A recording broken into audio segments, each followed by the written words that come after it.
ہاں صاحب، ایک جو نغمانہ نے بھی کہا کہ ایک ویسٹرن اگر آپ میڈیا پڑھیں تو یوں محسوس ہوتا ہے کہ جی چائنا اکنامکلی نیچے جا رہا ہے اور اس کے جو گروتھ ریٹ بھی ہے وہ کافی کم ہوا ہے، ان امپلائمنٹ ریٹ بہت بڑا ہے پچھلے ایک کوارٹر میں خاص طور پہ.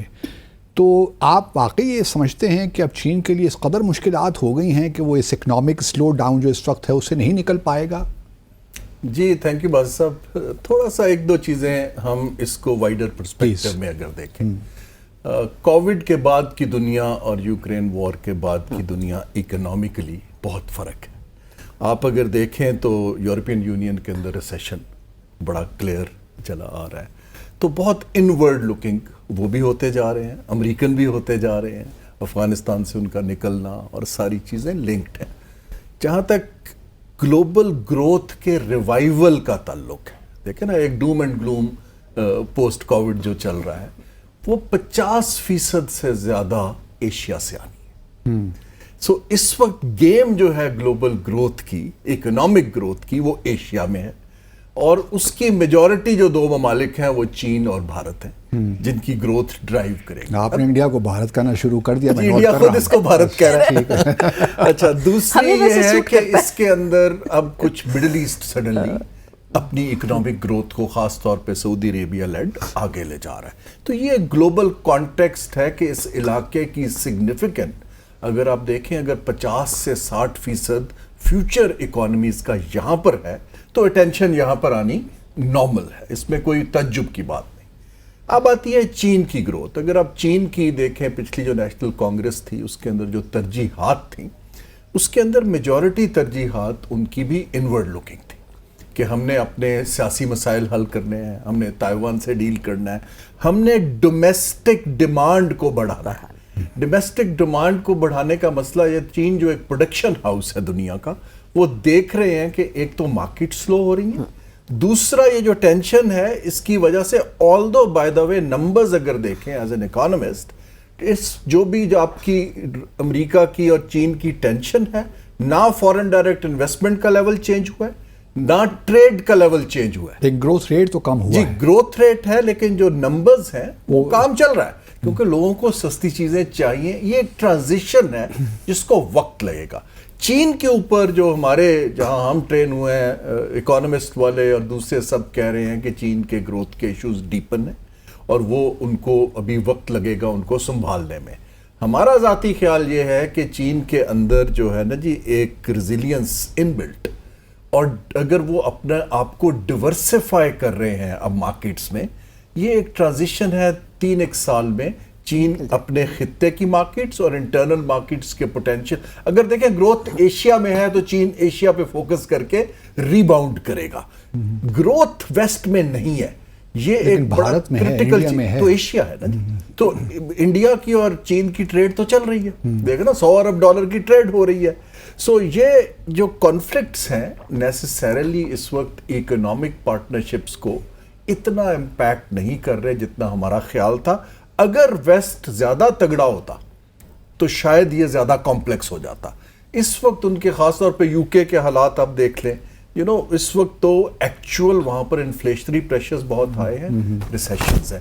تو یہ جو ایک بیلنسنگ ایکٹ ہے، ایک لائن میں آپ کو کہتا چلوں کہ جو G20 کی گروپنگ ہے یہ مارز وجود میں اس لیے آئی تھی کہ جب ایشین فائنینشیل کرائسس 1988 میں، تو اس کرائسس کے بعد صرف یہ فائنانس منسٹرز اور سینٹرل بینک گورننس کی ایک تھی. پھر یہ ہوا کہ 2008 میں گلوبلائزیشن کی وجہ سے ایک ہمارا سارا کرائسس آ گیا تو اس کا انہوں نے سٹیچر بڑھا دیا. سو اٹ از بیسکلی اس کی روٹس اکنامک کرائسس کی ہیں. لیکن اگر آپ سب تھوڑا اسٹریٹجیکلی دیکھیں تو اس وقت گلوبلائزیشن شرنک کر رہی ہے، ریجنلائزیشن ڈومینیٹ کر رہی ہے، چاہے آسیان ہو چاہے یہ چین کے. تو ہمارا کیا بنے گا ہمارے ہاں تو ریجنل جو ہے جی ہمارے ہاں تو ہم نے اپنے آپ کو جیسے اب انڈیا کے لیے ٹو بی آنیسٹ میں ان کو مبارکباد دیتا ہوں، انہوں نے اپنے آپ کو ریپوزیشن کیا ہے as a global voice among the top leaders. یہ تو انہوں نے کر لیا ہے. ہمارا یہ صورتحال ہے کہ ہم نے یہ گھر کو مضبوط نہیں کیا اور گھر کو ہم جتنے ہمارے معاشی مسائل آتے رہے اس کو جیو پالیٹکس کو یوز کر کے حل کرنے کی لیکن کوشش نغمہ کرتے ہیں. ہارون صاحب کی بات کو آگے بڑھاتے ہوئے انہوں نے کہا کہ گلوبلائزیشن شرنک ہو رہی ہے, اب فوکس جو ہے وہ ریجنز پہ آ رہا ہے. تو کیا آپ سمجھتی ہیں بحیثیت سابق سفارتکار کے کہ جب تک بھارت اپنے ریجن میں خاص طور پہ پاکستان کے ساتھ, چائنا کے ساتھ تعلقات کی نوعیت کو ٹھیک نہیں کرے گا پولیٹیکل لیول پہ, اس وقت تک یہاں ہمارے اب سار کو دیکھیں ویسے ہی ڈسفنکشن ہو چکا ہے. تو کیا بھارت کے لیے یہ ممکن ہے یا ہمارے خطے کے لیے ممکن ہے کہ ہم انٹرڈیپینڈنس کی طرف جائیں, کنیکٹیویٹی کی طرف جائیں, انٹیگریشن کی طرف جائیں؟ دیکھیں یہ اس پہ بہت بحث بھی ہو چکی ہے, آپ نے بھی اس پہ کئی دفعہ پروگرام کیے ہیں, میں نے بھی بہت لکھا ہے, ہارون صاحب نے بھی بہت تفصیل سے اس کے اوپر لکھا ہے. اب اس میں جہاں تک سارک کا تعلق ہے, آپ تو خود سفیر رہے ہیں انڈیا میں اور بہت آپ کا تجربہ ہے کہ یہ جب تک آپ کے پولیٹیکل مسائل اور اسٹریٹجک مسائل حل نہیں ہوں گے اس وقت تک تو سارک نان فنکشنل ہی رہے گا. اس کے لیے بہت بولڈ ڈیسیجنز کی ضرورت ہے. ایک وقت تھا جب ہم سوچ رہے تھے کہ شاید یہ کچھ آگے کی طرف بات بڑھے, لیکن وہ نہیں بڑھی. ایک دفعہ اور تاریخ میں آپ نے دیکھا جب واجپئی صاحب کیم اکراس اور وہ گئے اپنے مینار پاکستان کے اوپر, ایگزیکٹلی, اور انہوں نے سارٹ آف پہلی دفعہ بھارت نے ایکسیپٹ کیا کہ پاکستان ایک آئیڈینٹی مطلب ہے. لیکن سارک کے لیے دیکھیے, سارک اس وقت تک, بلکہ آپ سارک کو بھی نہ کہیں, آپ سارک کے ساتھ ایس سی او کو بھی شامل کریں کیونکہ ہم دونوں اس کے بھی ممبرز ہیں, وہ بھی ایک sort of broader regional organisation ہے. اس میں بھی دیکھیے کوئی خاطر خواہ فائدہ انڈیا یا پاکستان نہیں اٹھا سکتا کیونکہ ہم ایک دوسرے ہی کو کاؤنٹر کرتے رہتے ہیں وہاں.